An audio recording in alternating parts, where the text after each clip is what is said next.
నమస్తే, welcome to 99 TV big డిబేట్కి స్వాగతం. భారతదేశానికి రష్యా అధ్యక్షుడు వ్లాదిమిర్ పుతిన్ రాబోతున్నారు. రేపు ఎల్లుండి ఆయన ఢిల్లీలో ఉండబోతున్నారు. ఇది చాలా కీలకమైన పరిణామం. అంటే రష్యా ఉక్రెయిన్ యుద్ధం తర్వాత అంటే ఆగిపోయిందని భావించేవాళ్ళు కొందరు, ఆగిపోలేదు ఇంకా నడుస్తూనే భావించేవాళ్ళు కూడా కొందరున్నారు. ఏదైతేనే ఆ యుద్ధ వాతావరణం తర్వాత రష్యా ప్రెసిడెంట్ భారత్ రావడం అనేది ప్రాధాన్యం సంతరించుకుంది. కారణం ఏంటంటే రక్షణపరమైన ఒప్పందాలు S-400 రెజిమెంట్స్ అడిషనల్గా తీసుకునే విషయంలో, అలాగే S-500 ఇక్కడే మ్యానుఫ్యాక్చర్ చేసే క్రమంలో. ఎందుకంటే రష్యన్ డిఫెన్స్ వ్యవస్థ కొంత ఇబ్బందులు పడింది యుద్ధం తర్వాత. వాళ్ళకు ఉన్న ఎయిర్ బేస్లు ధ్వంసం కానీ, డిఫెన్స్కి సంబంధించిన ఈ ప్లాట్ఫామ్స్ని నిర్వీర్యం చేసే కార్యక్రమం కానీ కొంత జరిగిన కారణంగా వాళ్ళు ఇక్కడ S-500 ఈ ప్రొడక్షన్ ఇక్కడ స్టార్ట్ చేయాలని. In principle they may arrive into an agreement, సూత్రప్రాయ అంగీకారానికి వచ్చే అవకాశం ఉంది. రేపటికి రేపు సంతకాలు అయిపోకపోవచ్చు. బట్ ఇదేంటంటే భారత్కి బలం చేకూర్చే ఒక విశిష్టమైన ప్రక్రియ. సహజంగానే చైనా, పాకిస్తాన్ మన మీద కన్నేసి ఉంచుతాయి, నిశితంగా గమనిస్తూ ఉంటాయి. చైనాకు కూడా రష్యా మిత్రదేశం కావటం వల్ల మరి చైనా ఎలా రెస్పాండ్ అవుతుందో తెలియదు. అమెరికన్ ప్రెసిడెంట్ డొనాల్డ్ ట్రంప్ అయితే ఖచ్చితంగా ఒక 500%, 600% సుంకాల జాబితా రెడీ చేసుకుని ఉంటాడు, అందులో డౌట్ ఏం లేదు. ఇక రెండో అంశం మనం కనుక చూస్తే కర్ణాటకలో సరే అంత పెద్ద కాంగ్రెస్ హైకమాండ్ చేయలేంది జస్ట్ నాటుకోడి పులుసుతోటి కానిచ్చేశారు ఇద్దరు కూడా, సిద్ధరామయ్య అండ్ శివకుమార్. చూద్దాం అక్కడ ఏం జరుగుతుంది. ఈ రెండింటి అంశాలకు సంబంధించి సమగ్ర విశ్లేషణ అందించడానికి డిబేట్లో మనతో పార్టిసిపేట్ చేస్తున్నారు సిపిఎం సీనియర్ నాయకులు మాజీ ఎమ్మెల్యే గఫూర్ గారు. నమస్కారం గఫూర్ గారు. అలాగే బీజేపీ అధికార ప్రతినిధి పోరెడ్డి కిషోర్ రెడ్డి గారు. నమస్తే కిషోర్ రెడ్డి గారు.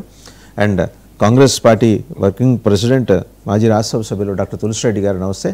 అండ్ అలాగే లింగమనేని శివరాంప్రసాద్ గారు, పొలిటికల్ అనలిస్ట్. అందరికీ నమస్తే అండి. టు స్టార్ట్ విత్ తులసిరెడ్డి గారు, రేపు ఎల్లుండి పుతిన్ భారతదేశంలో పర్యటించడం అనేది అంటే ఈ మధ్య కాలంలో అంటే దాదాపు ఒక 4-5 ఏళ్ళేందేమో పుతిన్ అనే ఆయన ఇటువైపు దృష్టి పెట్టి రావటం మొదలెట్టి ఒక మెసేజ్ అయితే ఆయన పంపిద్దాం అనుకుంటున్నారు.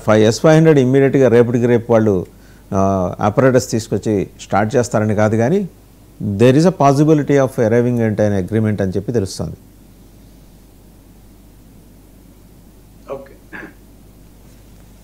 దేశ నాయకులు ప్రపంచంలోని వివిధ దేశాల పర్యటన చేయడం అనేది ఇది సహజం, ఇది అవసరం కూడా.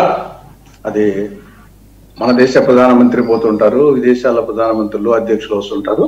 కాబట్టి ఇది నాగరిక ప్రపంచంలో నవ ప్రపంచం వచ్చేసి ఒక కుగ్రామం కింద అయిపోయింది. కాబట్టి యాక్చువల్గా వచ్చేసి దేశాధ్యక్షులు, దేశాధినేతలు పర్యటించడం అనేది సహజం. ఆ నేపథ్యంలో గతంలో పుతిన్ అనేక సార్లు రావడం జరిగింది, మన దేశాధినేత పోయడం జరిగింది, అంటే మిగతా దేశాల వాళ్ళు వస్తుంటారు.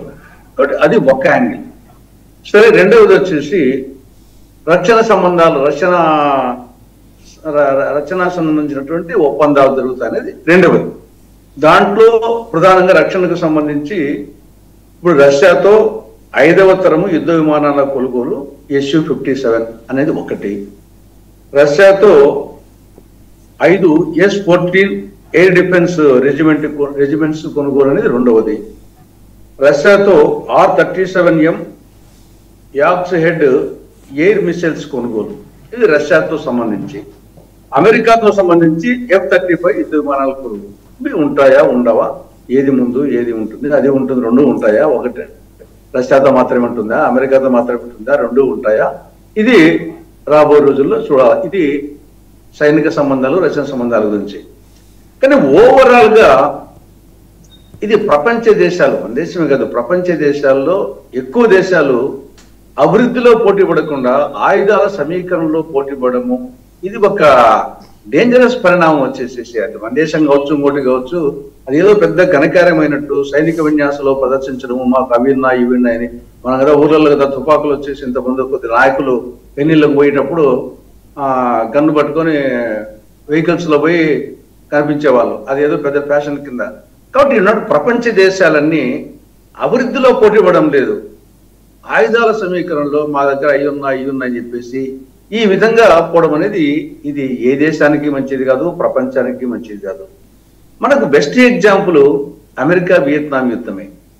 అమెరికా వియత్నాం ఆ రెండు కంపేర్ చేస్తే ఎక్కడ అమెరికా వచ్చేసి ఆర్థికంగా, సైనిక పరంగా చాలా శక్తివంతమైన దేశము. అలాంటిది 8 సంవత్సరాలు యుద్ధం చేసి ఆఖరికి చేతగాక వియత్నాం నుండి ఒక విధంగా ఓటమిని ఒప్పుకొని పోయినట్టు అయిపోయింది. ఎంత ఖర్చు పెట్టారు? మన 15 రూపాయలతో పోల్చుకుంటే 78 లక్షల కోట్ల రూపాయలు ఖర్చు పెట్టింది అక్కడ అమెరికా. కానీ వియత్నాంలో ఓడిపోయింది, ఆఫ్ఘనిస్తాన్లో ఓడిపోయింది. ప్రస్తుతం రష్యా ఉక్రెయిన్ యుద్ధం చూస్తున్నాం. రష్యా చాలా పవర్ఫుల్ దేశం, ఉక్రెయిన్ అని చెప్పేసి అనుకున్నాము. 2-3 రోజులు యుద్ధం అయిపోతుంది అనుకున్నాం. ఏమైంది?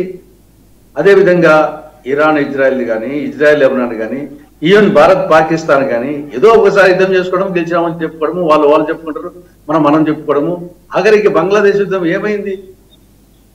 మనం గెలిచాము, కానీ దాని సంక్షోభం వచ్చేసి ఇందిరాగాంధీ ఎమర్జెన్సీ విధించి ఆ స్థాయికి పోయింది. దాని తర్వాత వచ్చేసి అదే బంగ్లాదేశ్ ఇప్పుడు మనకు వ్యతిరేకం అయిపోయింది, శత్రు దేశం అయిపోయింది. కాబట్టి ప్రపంచంలో అభివృద్ధి చెందిన దేశాలు చూస్తే అది మానవాభివృద్ధి సూచిక కానీ, సంతోష సూచిక కానీ, తలసరి ఆదాయం కానీ ఈ యొక్క నార్వే, స్వీడన్, డెన్మార్క్, ఫిన్లాండ్ ఉంటాయి. అవి ఎప్పుడు సైనిక సామర్థ్యం దేశాలేం కాదు. అవి అభివృద్ధిలో పోటీపడి పక్క దేశాలే మరి. కానీ పక్క దేశాలైనా ఆ మూడే ఉంటాయి. ప్రతి సంవత్సరం వచ్చేసి నార్వే, స్వీడన్, డెన్మార్క్ అభివృద్ధి సూచికలో ఏ సూచికలు తీసుకున్నా ఒకసారి అది, ఒకసారి ఇది, ఒకసారి అది, ఆ మూడే ఉంటాయి పక్క దేశాలు. కాబట్టి ఇది ఒక విధంగా అభివృద్ధిలో పోటీ పడాలి కానీ దేశాలు ఈ యొక్క ఆయుధాల సమీకరణలో పోటీ పడడం అనేది ఇది దీనివల్ల వచ్చేసి మనశ్శాంతి లేకపోవడమే. దేశాలకు, వ్యక్తులకు ఏ విధంగా మనశ్శాంతి లేకుంటే ఈ యొక్క రచన పెట్టుకునే విధంగా ఉంటారో, నేను మధ్యలో వండుకుంటా, చుట్టూ అందరూ వండుకోండి, ఆయుధాలు పట్టుకుని చెప్పేసి ఈ యొక్క ఫ్యాక్షనిస్టులు ఏ విధంగా ఉంటారో ఆ విధంగా దేశాలు కూడా ఫ్యాక్షనిస్ట్ మెంటాలిటీతో బిహేవ్ చేస్తున్నాయి. ఇది ఒక దేశం అని కాదు, అగ్రరాజ్యాలుగా చెప్పుకొని దేశాలన్నీ అభివృద్ధి చెందిన దేశాలేమో వాళ్ళ అభివృద్ధిలో పోటీ పడుతున్నాయి. ఇవి అగ్రరాజ్యాలను చెప్పుకునే దేశాలు ఈ విధంగా వచ్చేసి పోటీ పడడం అనేది కరెక్ట్ కాదని నా అభిప్రాయం. రైట్, ఒకసారి పోరెడ్డి కిషోర్ రెడ్డి గారి దగ్గరికి వెళ్దాం.